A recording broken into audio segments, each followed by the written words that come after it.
Have you ever felt like your mind is running faster than your life? Like you're drowning in thoughts that won't stop? Regrets from yesterday, fears of tomorrow, pressure from today? You're not alone. In a world that demands constant attention and offers no rest, inner peace feels like a luxury few can afford. But what if the peace you're searching for has been inside you all along, hidden beneath the noise? Today, I'll share with you a quiet story. A story not about escape, but about awakening. The journey of a man who came to a mountain full of chaos and left with a mind full of stillness. A lesson so simple, it might just change the way you live forever. Take a deep breath, and let's begin. High in a silent valley, where clouds brushed the mountaintops and time seemed to hold its breath, lived a monk named Master Chang. He was not known for fame or fortune, but for something far more rare: unshakable stillness. In his presence, the wind seemed to soften, and nature itself seemed to move in harmony with his breath. Stories of his calm reached those worn down by life, like quiet prayers carried by the wind to restless hearts. Far away, in the crowded noise of the city, lived Ethan Lee, a young man caught in the grip of anxiety. Regrets of the past haunted him. Fears of the future clouded his every step. His mind was a storm that never ceased. One morning, worn thin by his own thoughts, he remembered an old legend of a monk in the mountains who had mastered the mind. Holding on to a fragile thread of hope, he set out on the journey. Through mist and winding trails, Ethan climbed, each step heavy, each breath labored. But something inside him was awakening, a desire not just to escape, but to understand. And finally, at the end of his strength, he arrived. Under an ancient oak sat Master Chang, motionless, serene, yet more alive than anyone Ethan had ever seen. Dropping to his knees, he asked, "Master, how do I control my mind?" The monk opened his eyes with quiet grace and motioned for Ethan to sit beside him. Without fanfare or long teachings, he gazed up at the dancing leaves and said, "Controlling the mind is like trying to tame the wind. You cannot catch it, but you can learn to dance with it." Ethan stared, confused. "How can I dance with something that torments me?" The monk smiled gently. "You don't fight the wind. You listen to it, and when you stop resisting, you begin to move with peace." In that moment, Ethan said nothing. He sat still, and for the first time in years, he simply breathed. Master Chang sat still beneath the great oak as the wind whispered gently through its branches. He turned to Ethan with a gaze calm and steady, then slowly closed his eyes and took a deep, deliberate breath. "Start here," he said softly, the words falling like ripples on still water. "With your breath. Breathe in and be fully aware. Breathe out and let go of all else." There was no chant, no mantra, no sacred ritual, just breath, just presence.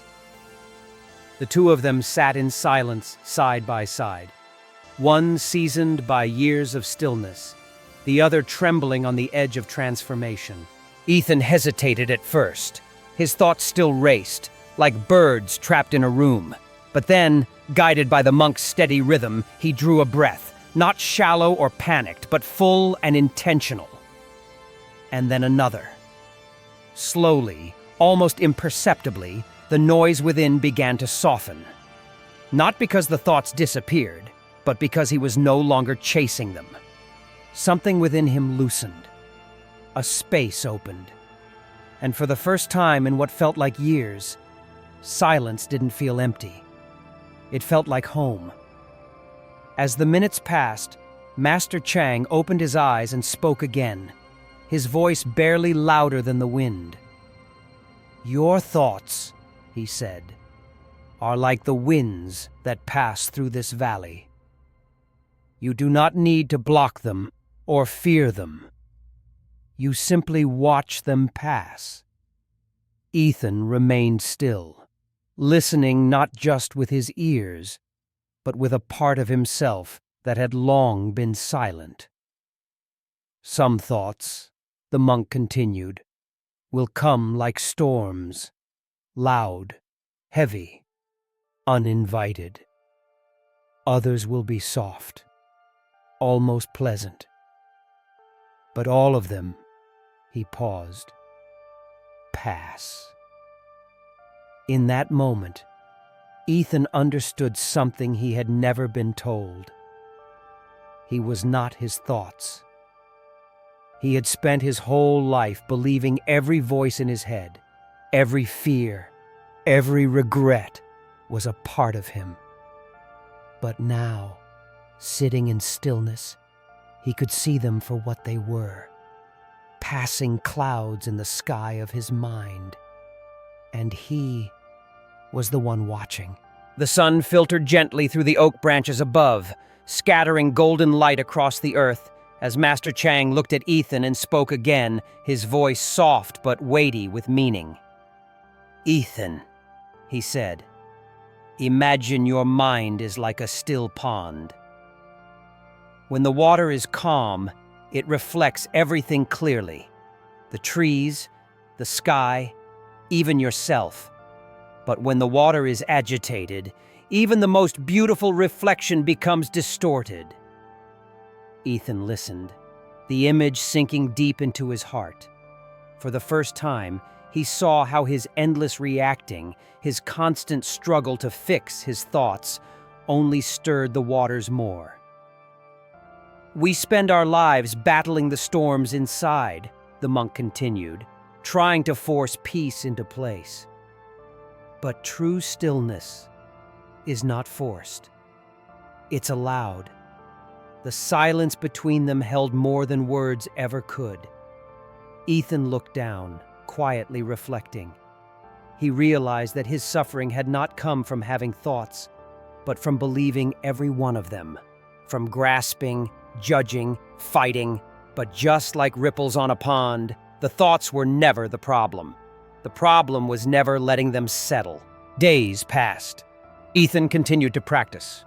He had moments of quiet, glimpses of clarity, but also days where the storm returned.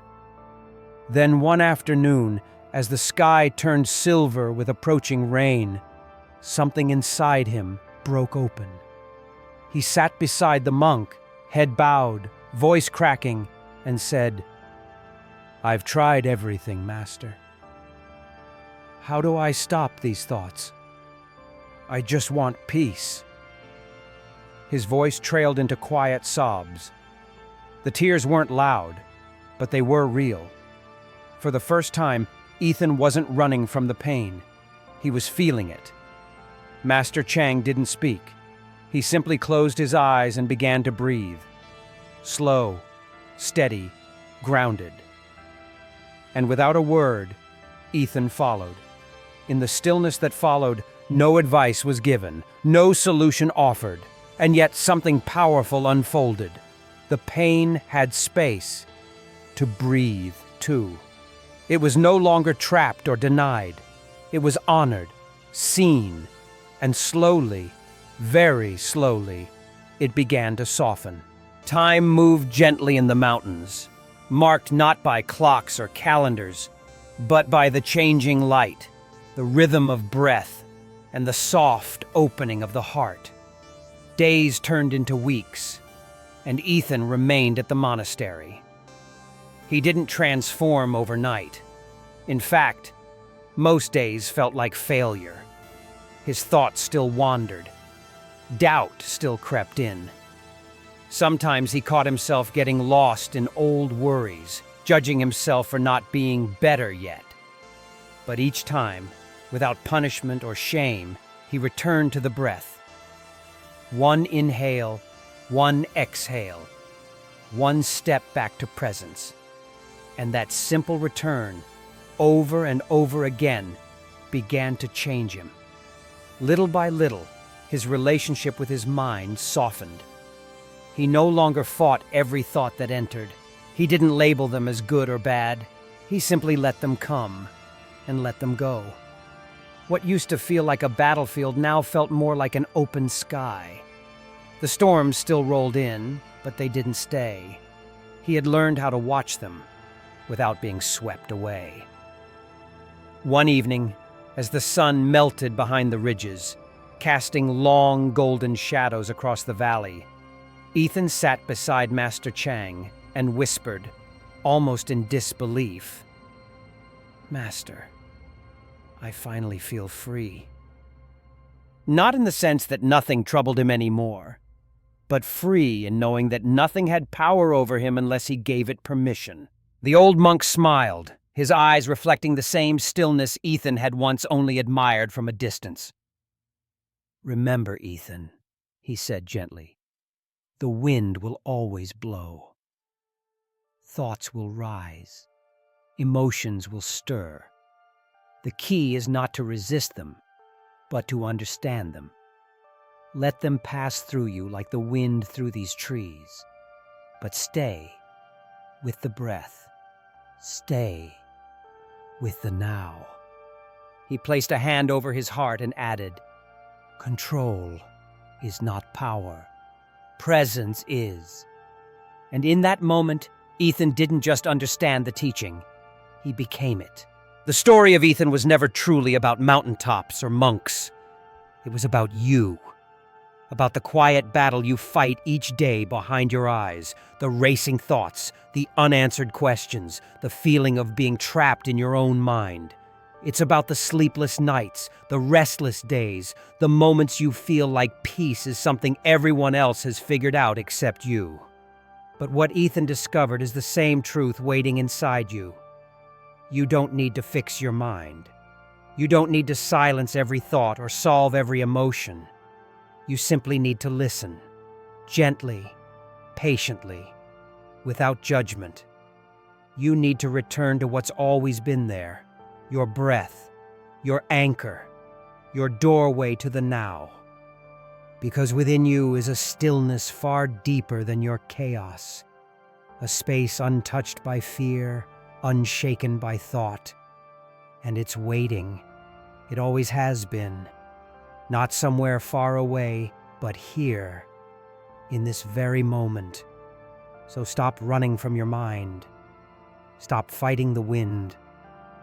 Instead, sit with it, watch it, breathe with it, and meet yourself again, not as the thinker of thoughts, but as the calm witness beneath them. This is your turn to breathe, and in that breath, to come home.